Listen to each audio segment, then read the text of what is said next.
Hi, this is Rod Saunders from Jew and Greek. There's a YouTube channel called the 1 Minute Apologist where they do short videos addressing different topics that are commonly discussed in the world of apologetics. In this video, the guy is talking about the word of faith. Now, before I go any further, let me play this clip of Bobby Conway, also known as the 1 Minute Apologist, saying that if anybody has an issue with what he says, they should get together for a cup of coffee and talk it over. Maybe they could find some common ground.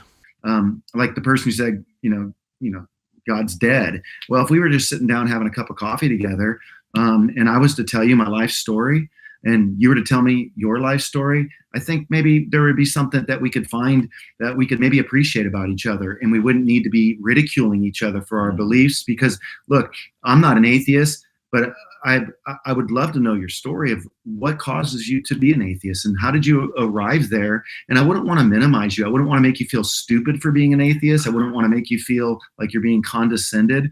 And so I just say that to all of us, and even the Christians that are listening. We don't need to go condescend each other, Christians, non-Christians alike. We just need to be more respectful of each other and validate each other as just human beings. Now, he said that in the context of atheists. But I would hope that the same would apply to Christians like me who hold to a theology that he has condemned. And so I contacted the guy twice. And essentially he just blew me off, saying he was too busy. So much for talking over our differences. Now, my regular viewers have heard me say these things many times. So bear with me, guys, because for the benefit of the newbies, I have to repeat myself. The first thing he gets wrong is that he presents Word of Faith teaching as a different gospel. What is the Word of Faith movement? This gospel, according to TV, as seen on Christian channels such as the Trinity Broadcasting Network, resembles very little of the bona fide gospel of Jesus Christ as unveiled in the New Testament Gospels. Now, I grew up Southern Baptist. And I can tell you that the only difference in the gospel that we preach and the gospel that is preached in the Baptist churches is that we believe physical healing is also provided in the atonement. We can see this from Acts 14 when Paul's presentation of the gospel brought a lame man faith for physical healing. Beyond that, it's the same gospel. We're all sinners, and the consequence of sin is condemnation. But by faith in Jesus, we can be saved and have eternal life. While there may be some error and extremism on Christian television, the vast majority of that is not Word of Faith teaching. It's a distortion of Word of Faith teaching by people who either aren't balanced or aren't ethical. Now, the next thing he gets wrong is his claim that the Word of Faith traces its roots back to E.W. Kenyon. The Word of Faith movement traces its roots back to E.W. Kenyon. Wrong. The critics trace it back to Kenyon because they have a narrative that they want to push, that the leader of the movement, Kenneth Hagin, took it from Kenyon and Kenyon took it from New Thought metaphysics. But Kenneth Hagin was already teaching faith, confession, and healing just like Kenyon before he ever even heard of Kenyon, so he couldn't have taken it from Kenyon. Kenneth Hagin's theological roots were in Pentecostalism, and his influences were people like Smith Wigglesworth, F.F. Bosworth, Dr. P.C. Nelson, and Dr. Lillian B. Yeomans, all of whom were Pentecostals.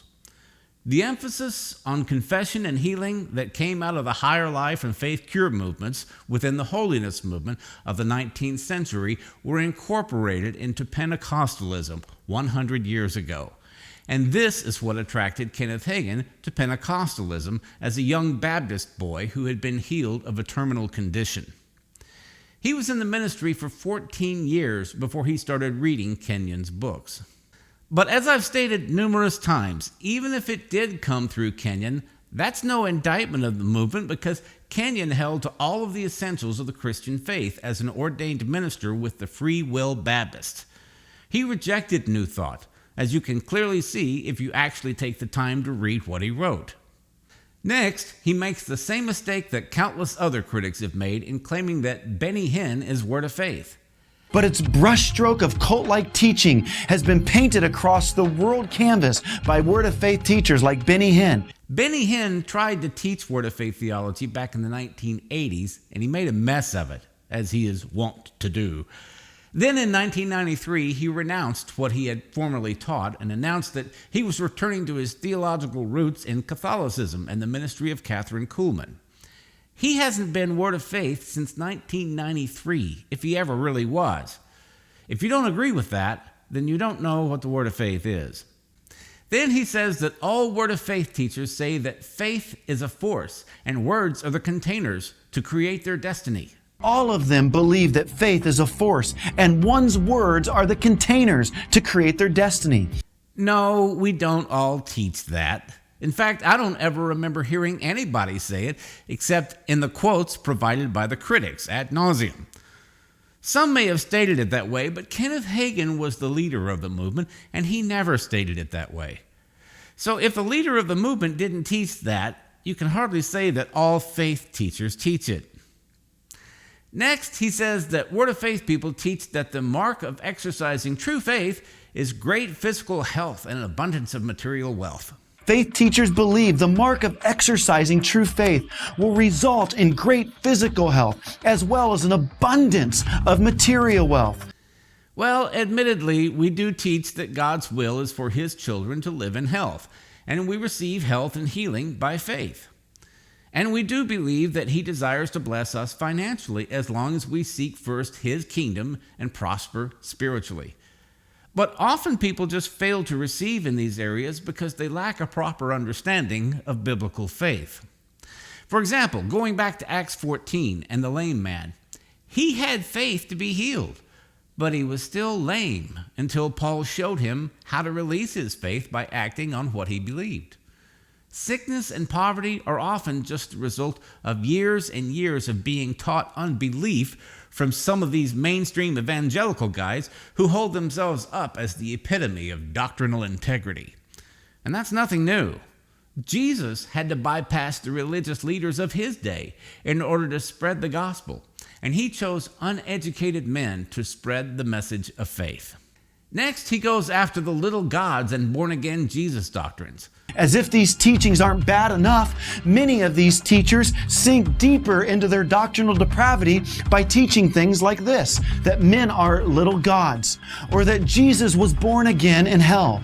The little gods references were mainly back in the 20th century when a few prominent Word of Faith people used that expression, although none of them meant that we have any of God's divine attributes or His ex nihilo creative power.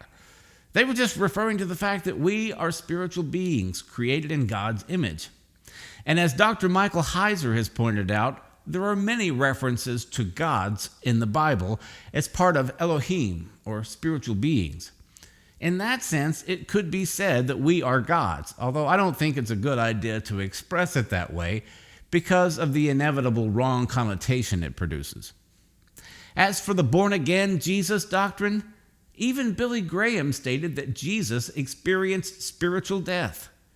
Well, if he was spiritually dead, meaning that he was separated from God the Father during the process of atonement, and then he was made spiritually alive again when he was restored to the Father, that would be a rebirth, wouldn't it? No, Jesus didn't have to get saved because he was never a sinner and he never had a sin nature as we do. But there was clearly a point when he was separated from the Father, when he cried out, my God, why have you forsaken me?" So this is mainly a controversy over semantics and a theory on the process of atonement that doesn't violate any essentials of the Christian faith. In fact, John Calvin himself stated that physical punishment alone wouldn't atone for our sins. So while you might not agree with the prevailing Word of Faith view on the atonement, and I don't even agree with all of it, it's just one of several views on the atonement that have been posited throughout church history, and it's a non-essential doctrinal issue. Then in a separate video, he interviews noted apologist Frank Turek, asking him, what's wrong with the Word of Faith? These are the guys or the gals who are just telling people, man, if you had enough faith in God, then, you wouldn't be sick or you'd have wealth. And what's wrong with the Word of Faith movement? Well, I think that can be easily refuted with one simple observation.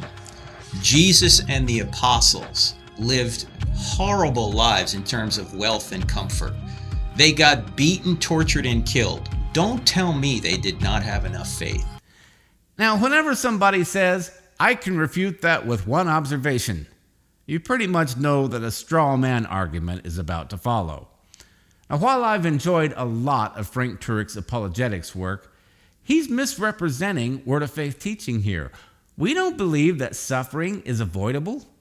We just believe that you don't have to suffer from sickness because our healing was provided in the atonement, according to Isaiah 53:4-5.